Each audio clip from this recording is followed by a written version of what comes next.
صدیق عالم دین نے کل ایک ویڈیو بھیجی اور یہ دیکھ کے بڑا دکھ ہوا، انتہائی افسوس ہوا۔ اس نے کہا کہ حضرت اب دیکھیں کہ یہ کام سپی میں ہونے لگا ہے، لڑکے اور لڑکیاں اکٹھے والی بال میچ کھیل رہی ہیں۔ ہم نے پہلے کہا تھا کہ مخلوق تعلیم ہمیشہ بے پردگی اور فحاشی کو عروج اور پروان چڑھاتی ہے۔ یہ جو تم نے ایک نظام بنا رکھا ہے نا، لڑکے اور لڑکیاں اکٹھی تعلیم حاصل کریں، اس کے نتیجے دیکھ لیے۔ پنجاب یونیورسٹی میں کیا ہوا، بھاولپور میں کیا ہوا، لیکن اس کے باوجود ہم ٹس سے مس نہیں ہو رہے۔ ہم نے کہا یہ تو کام پنجاب میں ہوا نا، سبی میں تھوڑی ہوا، بلوچستان میں تھوڑی ہوا۔ ہم تو بڑی غیرت مند قوم ہیں، ہم تو غیرت کے نام پہ لوگوں کو قتل کر دیتے ہیں۔ ہم تو وہ غیرت مند قوم ہے کہ اگر لڑکا لڑکی دیکھ لیں، صرف ایک ساتھ دیکھ لیں، ہم دونوں کو مار دیتے ہیں۔ ہم میں بڑی غیرت ہے، حالانکہ اسلام میں یہ چیز نہیں ہے بھائیو۔ ہاں، یہ بھی ذہن نشین کر لیجئے۔ ہم نے غیرت کے نام پہ اپنے رسم و رواج بنائے، اپنے قوانین بنائے، اپنے اصول بنائے اور دامن اسلام کو چھوڑا، حضور صلی اللہ تعالیٰ علیہ وسلم کے دین کو چھوڑ دیا۔ اب جو شوہر خود میک اپ کرا کے کسی پارٹی میں، کسی کلب میں خود بیوی کو لے جائے، نہ پردہ نہ کچھ، تو اب آپ خود بتائیں کہ وہ بے پردگی کو خود پروان چڑھا رہا ہے۔ والد موجود ہو، باپ موجود ہو، اور بیٹی بن سنور کر نکلے اور بے پردہ ہو کر نکلے، باپ بھی دیکھ رہا ہے، یتیم العقل بھائی بھی دیکھ رہا ہے جو بڑا غیرت مند بنا پھرتا ہے، اور پھر اس سے کوئی بات بھی نہیں کر سکتا، آنکھ بھی نہیں ملا سکتا کہ وہ بڑا غیرت مند ہے، وہ قتل کر دیتا ہے۔ اور اس کے سامنے بہن ہے، بیٹی ہے، وہ بن سنور کے بازار گھومنے جا رہی ہے، پتہ نہیں کہاں کہاں کلبوں میں جا رہی ہے، اب یہ بات نہیں کر سکتا۔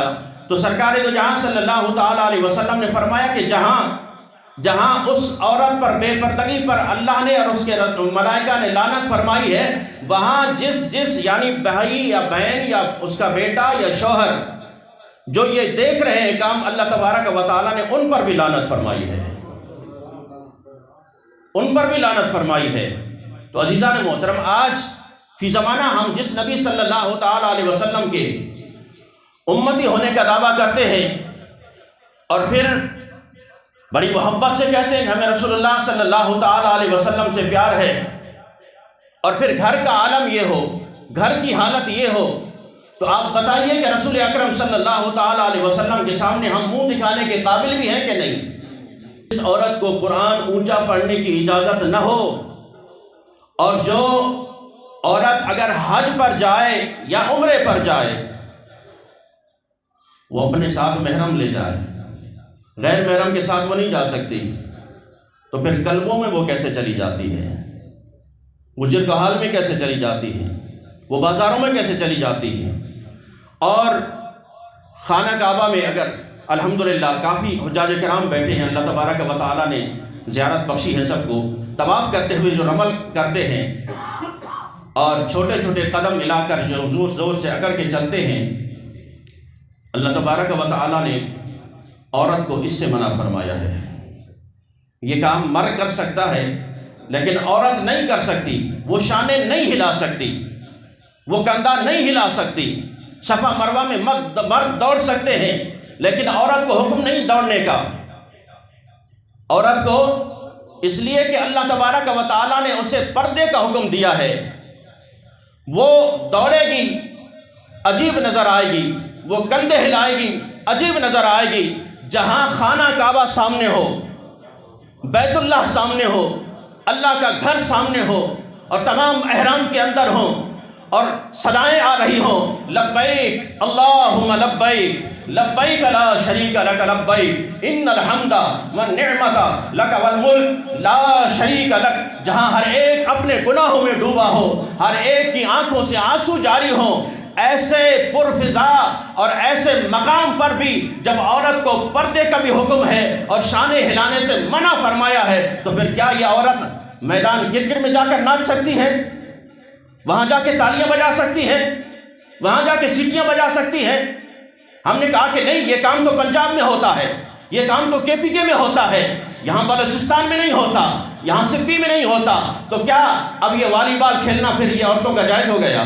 وہ بھی مردوں کے ساتھ، وہ بھی لڑکوں کے ساتھ، ڈوب مرنے کا مقام ہے، ڈوب مرنے کا مقام ہے۔ آج عزیزان محترم، اگر کھیل کے نام پر ہم پیسہ حاصل کر کے اپنی بچیوں کو نچانا چاہتے ہیں، اس سے بڑا بے غیرت انسان بھی کوئی نہیں ہوگا۔ جو گیم کے مقام کے لیے پیسے کی خاطر اپنی بچیاں بے پردہ لے جا کر آفیسروں کے سامنے پیش کرے یا بیویوں کے سامنے بٹھا دے، تو پھر آپ بتائیں کہ اس سے بڑا غیرت مند کوئی شخص ہوگا؟ اب میں کیا لفظ کہوں ممبر کے اوپر؟ اس لیے میرے ساتھیوں، سرکار دو جہاں صلی اللہ تعالی علیہ وسلم کے میں قربان جاؤں، انہوں نے کتنی فکر فرمائی ہے۔ میں صرف عورت سے اتنا پوچھنا چاہتا ہوں، یہ عورت وہ تھی جسے زندہ درگور کر دیا جاتا تھا، جسے زندہ دفنا دیا جاتا تھا۔ اس عورت کو مقام ملا ہے، مرتبہ ملا ہے، حضور صلی اللہ تعالی علیہ وسلم کی شریعت اور دین مصطفیٰ سے ملا ہے۔ آج جس شریعت کو بالائے طاق رکھ کر ہم ترقی پذیر ہونا چاہتے ہیں نا، ترقی پسند ہونا چاہتے ہیں، ہم اصل میں ایسے گڑھے میں گر رہے ہیں جہاں سے واپسی ناممکن ہے۔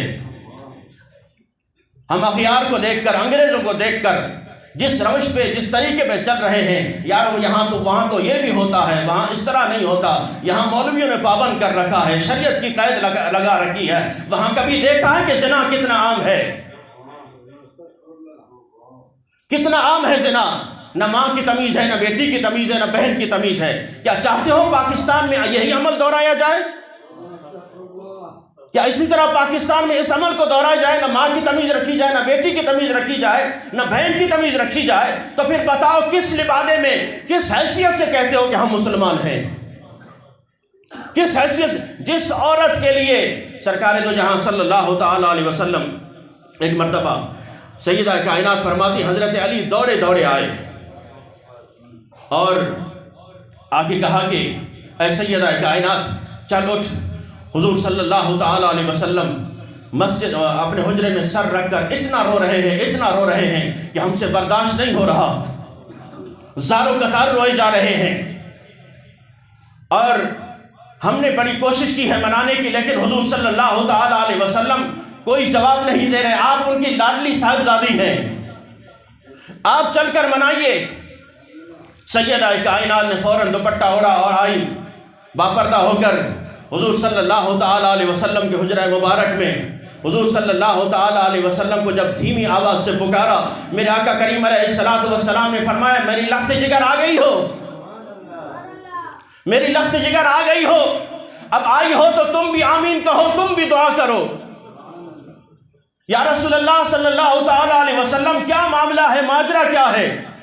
میرے آقا کریم علیہ السلام نے رو کے ارشاد فرمایا کہ کل رات میں نے خواب میں دیکھا ہے، میں نے جہنم میں دیکھا ہے کہ کچھ بچیوں کو، بیویوں کو، کچھ عورتوں کو فرشتوں نے بالوں سے پکڑ رکھا ہے اور لوہے کے گرزوں سے مارے جا رہے ہیں۔ میں نے کہا کہ یہ کیا معاملہ ہے، کس وجہ سے؟ انہوں نے کہا کہ یا رسول اللہ صلی اللہ تعالی علیہ وسلم یہ وہ عورتیں ہیں جو باریک دوپٹہ پہنا کرتی ہیں۔ آج تو باریک دوپٹے بھی گئے، جالی والے دوپٹے بھی گئے۔ آپ دوپٹہ کہنے یہ کہیں گے کہ یہ پتہ نہیں کون سے دور کی عورت آ گئی ہے۔ سرکار دو جہاں صلی اللہ تعالی علیہ وسلم نے فرمایا کہ اس وقت سے میں رو رہا ہوں اور دعائیں کر رہا ہوں، پروردگار اس جہنم سے ان بیویوں کو پناہ عطا فرما، ان عورتوں کو پناہ عطا فرما۔ میرے آقا کریم علیہ السلام تمہارے لیے رو رو کر دعائیں مانگے، اور آج تم کہتے ہو کہ شریعت اپنانا بہت مشکل ہے، حضور علیہ السلام کے پردے کا حکم بہت مشکل ہے۔ تو پھر بتاؤ حضور اکرم رحمت عالم نور مجسم صلی اللہ تعالی علیہ وسلم نے سیدہ کائنات کو پردے کا حکم کیوں ارشاد فرمایا؟ سیدہ کائنات تو بہت اعلیٰ ذات ہیں۔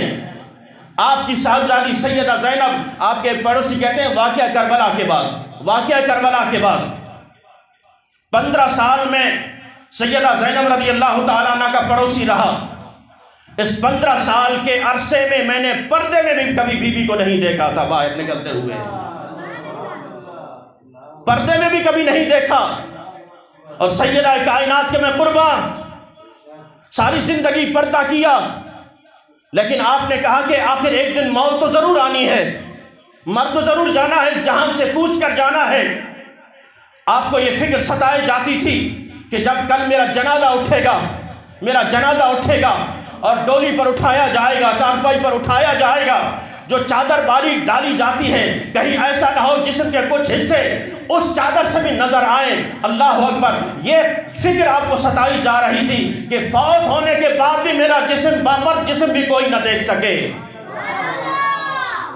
آج اس سیدہ کائنات کا نام رکھنے والی کنیز فاطمہ کی نوکرانی، فاطمہ کی غلام کہلانے والی بے پردہ بازاروں میں گھومتی ہے، بے پردہ میچ کھیلتی ہے، بے پردہ گیم شو میں جاتی ہے، تو پھر بتاؤ اے مسلمانوں، یہ غیرت کا جنازہ ہم نے خود نکالا کہ نہیں؟ اس لیے میرے ساتھیوں، آج ضرورت اس امر کی ہے، اگر ہم چاہتے ہیں کہ حضور اکرم رحمت عالم نور مجسم صلی اللہ تعالیٰ علیہ وسلم ہمیں اپنا پسندیدہ بنا لے، اپنے گھر کے اندر کے ماحول کو دیکھیے، اور حضور صلی اللہ تعالیٰ علیہ وسلم کی شریعت کے مطابق جب آپ پردے کا حکم دیں گے تو پھر دیکھیں گے گھر کے اندر کیسا ماحول آتا ہے۔ میں ایک بار پھر کہوں گا، جہاں تک میری آواز سنی جا رہی ہے ارباب اقتدار لوگوں سے، کہ خدارا اس فحاشی کو روکا جائے، اس گیم کے نام پر فحاشی کو، کھیل کے نام پر فحاشی کو روکا جائے، اور اس کی جتنی مذمت کی جائے کم ہے۔ اللہ تبارک و تعالی ہمیں عمل کی توفیق عطا فرمائے۔ وآخر دعوانا ان الحمدللہ۔